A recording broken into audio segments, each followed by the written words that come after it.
Delphine Chaume, bonjour. Bonjour Olivier. Dans le cadre du Forum des Humanités, on a décidé, dans une thématique générale qui est celle de l'espace public, de la démocratie, de nous intéresser à un historien qui s'appelle Pierre Rosanvallon, qui est professeur émérite au Collège de France, titulaire de la chaire d'histoire moderne et contemporaine du politique. Donc on a décidé de s'intéresser à cet auteur et à un de ses livres, le plus récent en l'occurrence, qui s'appelle Les épreuves de la vie, qui est paru très récemment aux éditions du Seuil. Alors c'est assez étonnant comme titre, Les épreuves de la vie, on a presque l'impression d'avoir un titre d'ouvrage de développement personnel, alors qu'on a là un historien du politique qui a écrit par exemple La société des égaux, donc ça montre la distance, mais peut-être pas tant que ça finalement. Qu'est-ce qu'il entend par épreuve justement ? Alors il utilise ce terme pour penser de nouveau et plus précisément les mouvements sociaux aujourd'hui et ce qui se passe dans la vie des Français, quelles sont les préoccupations des Français. L'épreuve, c'est la difficulté qu'on peut rencontrer dans l'existence, mais pour Rosanvallon, c'est aussi une manière d'appréhender, de comprendre et de critiquer le monde sous le règne de l'émotion. Alors, il distingue trois grands types d'épreuves. Les épreuves individuelles, ou personnelles. Donc ça, ce sont des épreuves qui déshumanisent les individus, qui atteignent l'intégrité de leur moi profond. Donc c'est par exemple le harcèlement sexuel, le harcèlement moral, etc. Les épreuves du lien social, donc là ce sont la confrontation à la domination, mais avec une dimension collective, et les épreuves de l'incertitude qui peut-être marquent plus précisément notre époque, et on y reviendra tout à l'heure. En fait, quel est l'intérêt d'aborder la société avec la notion d'épreuve? C'est parce que on se rend bien compte que c'est au cœur de la préoccupation des gens. C'est-à-dire, bon, bien sûr, il y a encore la question des inégalités, du chômage, du pouvoir d'achat, mais d'une certaine manière, c'est très dilué et c'est surtout absolument insaisissable. C'est totalement abstrait. Or, et d'ailleurs, c'est la raison pour laquelle la population délaisse un peu ces questions-là ou les tient à distance, ce qui crée ce climat un petit peu de désenchantement politique qu'on peut ressentir, parce qu'il y a cette notion d'impuissance. Or là, les épreuves de la vie, donc qu'on vient de balayer, elles sont immédiates et elles suscitent des émotions, elles sont directement sensibles. L'autre chose, c'est qu'il y a un côté très universel en fait dans ces émotions. On l'a vu avec les mouvements MeToo, Black Lives Matter, etc. Et on sent bien que ça n'a plus rien à voir avec les mouvements sociaux d'avant. D'abord, il n'y a quasiment plus de présence syndicale, et puis même la notion de classe sociale est très différente. C'est-à-dire que on parlait de la classe ouvrière, maintenant on parle des classes populaires. Et le glissement du singulier au pluriel est très parlant. Ça montre à quel point, en fait, ces classes populaires sont hétéroclites et sont difficilement saisissables pour le sociologue. Oui, c'est aussi cette bascule-là qu'il opère qui est intéressante et interpellante aussi pour un historien ou sociologue. Il vient vers le terrain des sentiments, donc des émotions, qui était un terrain très délaissé jusqu'à présent par la sociologie, même s'il y a vraiment un changement, un tournant émotionnel qui s'est amorcé depuis les années 90. Il y a aussi dans cette idée d'épreuve de la vie, donc que vous avez très bien expliqué, si on le prend au niveau individuel, des individus qui ne veulent plus être définis par une identité condition, une identité origine, d'où ils viennent, comme si on était assigné à une place, mais par tous les processus dynamiques de la vie, et qui font que lorsqu'on se raconte, par exemple, on se raconte sur des transformations, des processus de transformation qui sont liés à des grandes épreuves, des grands moments qu'il a fallu affronter, traverser pour se changer. Donc c'est une dimension évidemment donc individuelle et aussi collective, puisque c'est ce qui va créer du commun, du collectif, qui est très différent de celui traditionnel qui était représenté par la lutte des classes, avec un ancrage très fort, les dominants, les dominés, les exploitants, les exploités.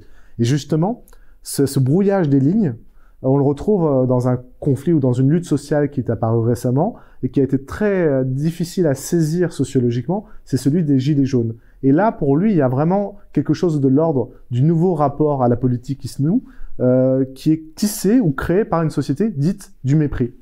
Exactement. Alors pour comprendre cette notion de mépris, donc, et de mépris de classe, il faut remonter, dit Pierre Rosanvallon, à la notion de suffrage universel. C'est-à-dire qu'au moment où émerge le suffrage universel, les élites prennent de la distance avec ce nouveau monde politique où l'égalité fait loi. Et donc, il y a instinctivement un mouvement de recul des classes dominantes par rapport aux classes populaires. Donc, il y a cette notion de mépris qui, et ça c'est très important, va avoir pour conséquence de chercher une fierté de classe. Et ça, c'est la classe ouvrière qui avait ses clubs de sport, ses loisirs, ses vêtements, sa musique, etc. Donc une identité de classe qui générait une conscience de classe et donc une lutte des classes. Mais au moment des années 80, donc il y a un grand bouleversement du monde ouvrier, un effondrement du Parti communiste. Et donc là, on s'interroge sur la notion de classe ouvrière en se demandant si c'est quelque chose qui a jamais existé. Gros vide d'identité, et là, deux voies s'ouvrent pour répondre à la domination. Et la première voie, c'est le déplacement du conflit social sur le terrain culturel. Et donc les oubliés de la mondialisation vont s'ériger en fait en garants d'un héritage culturel, d'un patrimoine, etc., donc de valeurs traditionnelles, et stigmatiser les valeurs progressistes. Donc ça, c'est la première chose. Et puis la deuxième voie, c'est une émergence aussi de relations triangulaires entre des classes modestes qui vont envisager en fait la société de manière triangulaire. On n'est plus dans un conflit entre eux, c'est-à-dire la classe dirigeante, et nous, les classes populaires, mais les classes populaires et modestes vont regarder encore ceux d'en dessous, qui vont nommer les cassos, les assistés, etc., considérant que, en fait, ils les ponctionnent, ils les pompent, ces cassos, ils pompent leur force de travail. Et donc, ils sont dans une espèce de double contrainte, avec l'injonction venant de ceux d'en haut et ce vampirisme des cassos. Donc, pour répondre à ça, c'est très compliqué, hein, puisqu'il n'y a plus d'identité de classe. Et on le voit bien avec les Gilets jaunes, on n'a pas pu les considérer de manière traditionnelle, hein, puisqu'ils venaient de plein d'horizons différents, que donc ils étaient sur ces ronds-points qui est à l'inverse en fait des mouvements des places, qui avaient cette volonté de présence, une volonté très très forte de présence, symbolisée évidemment par le gilet jaune, et d'une certaine manière, c'est au sens propre un existentialisme politique. Et à quoi ça sert cet existentialisme politique? C'est pour contrer le mépris d'indifférence, puisque le mépris de classe, en quelque sorte, s'est transformé en mépris d'indifférence, et c'était ça les gilets jaunes. Et quelle est la réponse attendue des gilets jaunes? C'est la dignité. Mais la dignité en s'élevant vers le haut, c'est-à-dire arriver au niveau des classes dirigeantes. Oui, il y a ça, et c'est ponctuel. Alors bien sûr, il y avait eu des revendications au départ des Gilets jaunes, il les rappelle, hein, il les met pas du tout sous le bois, et ces revendications étaient là, mais bien plus loin que ça, c'était vraiment un existentialisme politique, comme vous l'avez dit, le fait de devenir visible, d'avoir droit à une reconnaissance. Donc on est dans les thématiques donc, du mépris, de la reconnaissance sociale qu'on trouve chez d'autres auteurs comme Axel Honneth, mais il montre aussi, pour poursuivre dans ce mouvement-là, que ce qui va soulever aujourd'hui et provoquer une réaction politique, c'est pas, comme vous l'avez dit dans la première réponse, les inégalités. On sait aujourd'hui que sur les dernières décennies, les inégalités se sont creusées. C'est tous les travaux de Thomas Piketty sur le Capital, par exemple. On le lit, c'est documenté, et ça va choquer peut-être des consciences, mais ça va pas provoquer de réaction politique. Par contre, ce à quoi on assiste aujourd'hui et qui devient de plus en plus important, c'est le soulèvement ou la réaction à l'injustice. Et l'injustice, contrairement à l'inégalité qui peut statistiquement être observée, l'injustice, elle relève peut-être d'une réalité objective, mais surtout d'une perception subjective d'une situation. Exactement. On l'a dit, hein, pourquoi les inégalités, alors qu'il y a un accroissement flagrant pour le coup, ne suscitent pas plus de réactions que ça, c'est parce que ça semble être dans un monde totalement inatteignable. Qu'est-ce qui touche les gens ? Ce sont ces épreuves-là. C'est le sentiment d'injustice dans une proximité. C'est-à-dire que pour comprendre en fait le monde social aujourd'hui, ce que dit Rosan Vallon, c'est que il faut l'envisager en termes de situation de proximité et en termes de similarité d'expérience. Et donc vont se créer des collectifs comme qu'on a vu apparaître, par exemple les livreurs de plateformes, qui se fondent en collectifs éphémères, désorganisés, tout ce qu'on veut, mais avec des revendications, parce qu'il y a une similarité d'expérience, pas une similarité d'identité en fait, ou d'identité de classe, pas du tout, mais on ressent les mêmes choses. Donc d'une part, il faut faire la distinction entre injustice et sentiment d'injustice, et ensuite, le sentiment d'injustice va de manière encore plus immédiate générer l'indignation, donc qui est une émotion, et c'est ça en fait la communauté d'indignation, c'est partager une même émotion, et ce sont des communautés d'expérience. Et ce que dit Rosan Vallon et qui est assez juste, c'est que l'indignation a une dimension politique. Contrairement à la colère qui est dirigée contre quelqu'un, l'indignation est dirigée contre quelque chose. Et c'est parce qu'elle est dirigée contre quelque chose, alors de manière parfois floue, parfois désordonnée, mais c'est en ça qu'elle a une dimension politique qu'il ne faut pas négliger. L'indignation, on l'avait vu aussi, c'est presque le stade premier de la politique. Hein. C'est la réaction première qui ensuite peut être convertie en vraie mobilisation politique, d'où parfois la sensation dans ces mouvements justement de ne pas très bien comprendre quel est le mot d'ordre, quel est le slogan, qu'est-ce qui les rallie, quelle est la cause commune.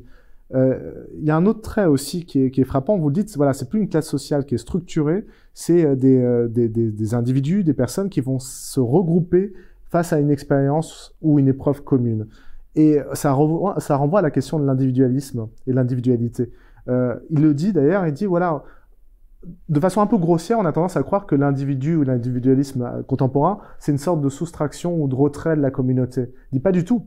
L'individu, aujourd'hui, c'est juste qu'il a muté, il est plus compliqué à saisir. C'est une sorte d'individualisme de la singularité, dit-il, qui agit sur ses particularismes. C'est-à-dire qu'au lieu d'avoir une identité on a une identité complexe avec beaucoup de particularités, et c'est ce qu'on demande à l'autre de reconnaître aussi.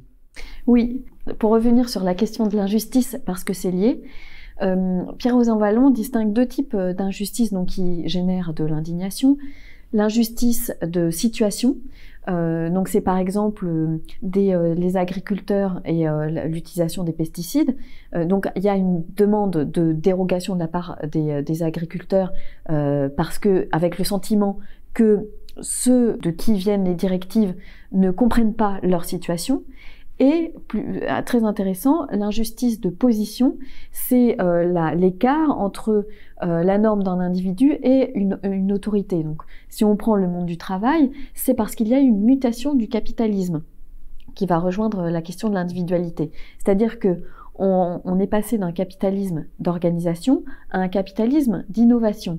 C'est-à-dire que la valeur de production, la force de production de l'individu a muté elle aussi. On demande à l'individu de déployer sa singularité, sa créativité, ses capacités d'innovation, et en réalité, donc on ne s'appuie plus sur les compétences objectives, mais sur quelque chose de très subjectif lié à l'individu.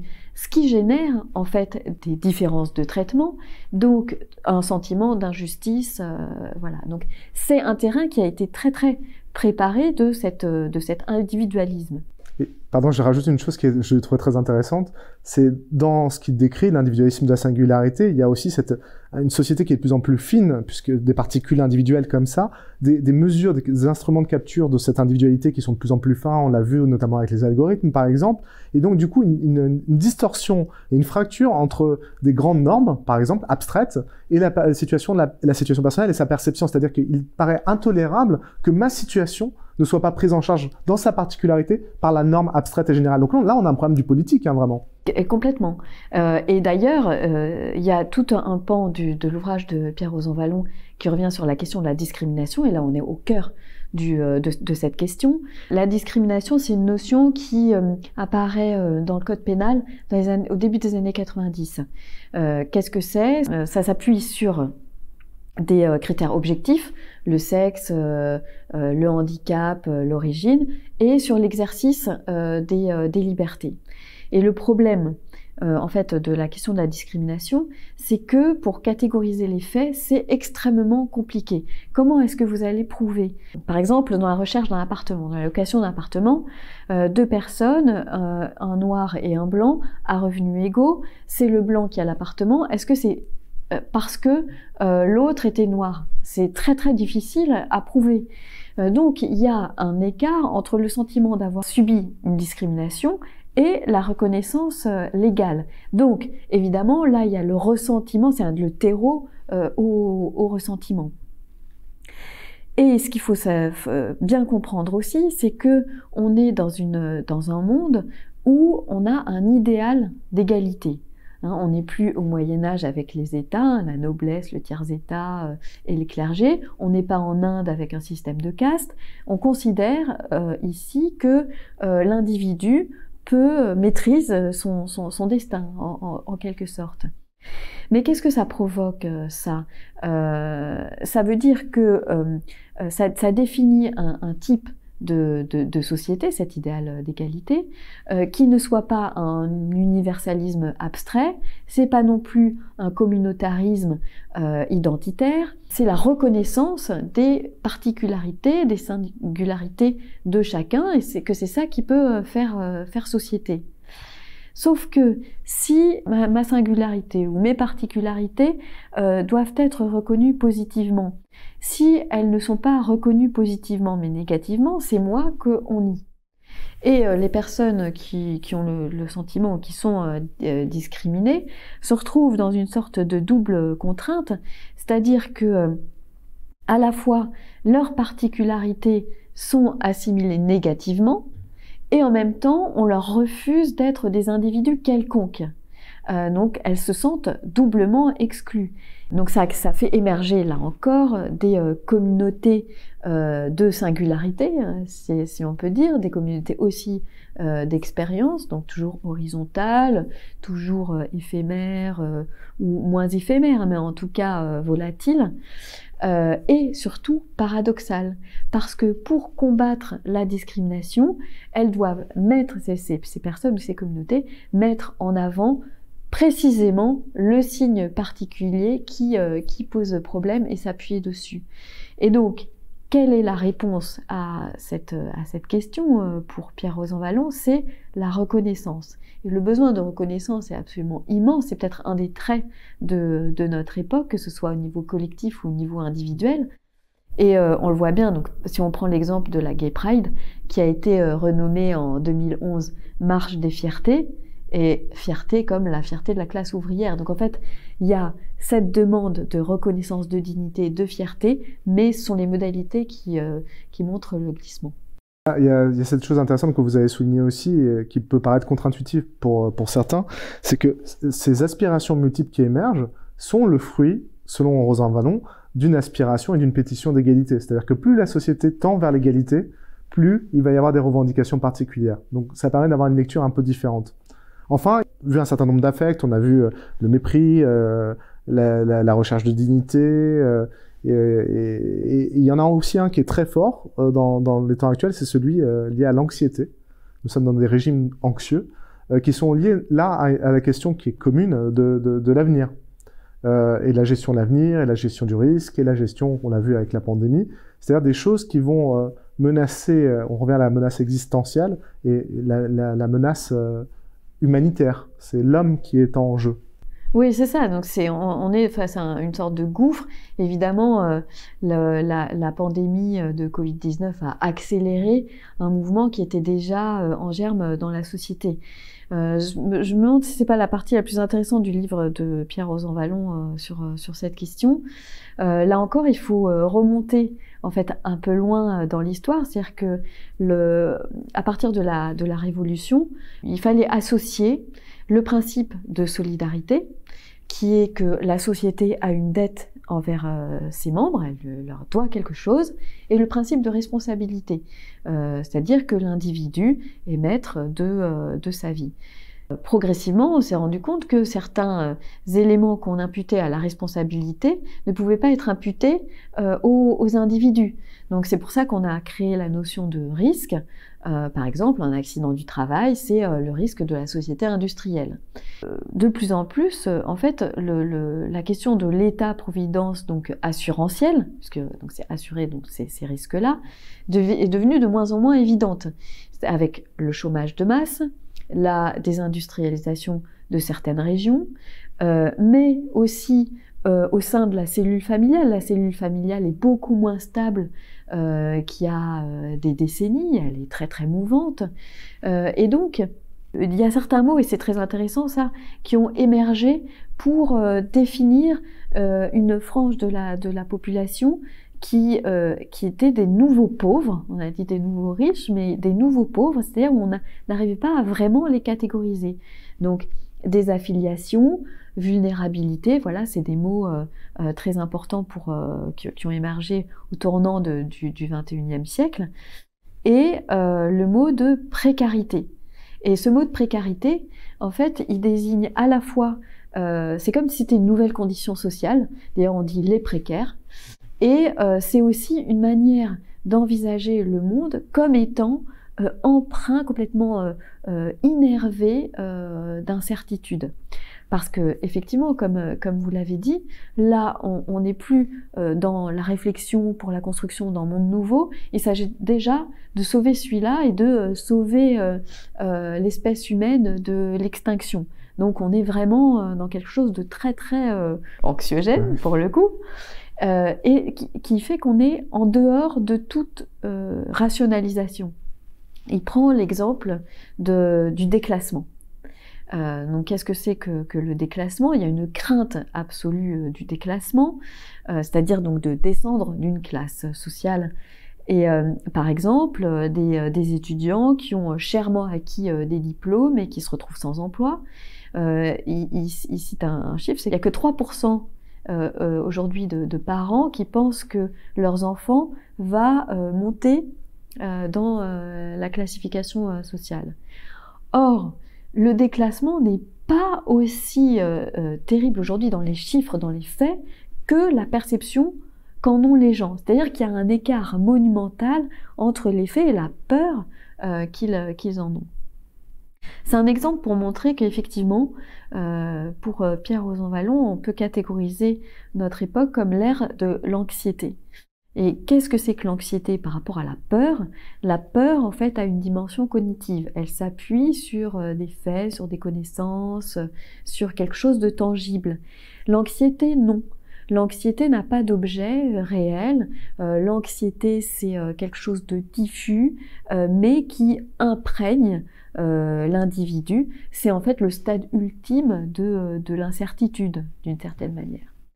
Alors, quelle serait la solution pour nous sortir tous de là? Pour Pierre Rosanvallon, c'est rationaliser l'anxiété, c'est-à-dire faire œuvre de savoir, de connaissance, de pédagogie aussi, mais de réelle pédagogie pour que les individus puissent à nouveau s'emparer du monde sans être sur le registre de l'anxiété.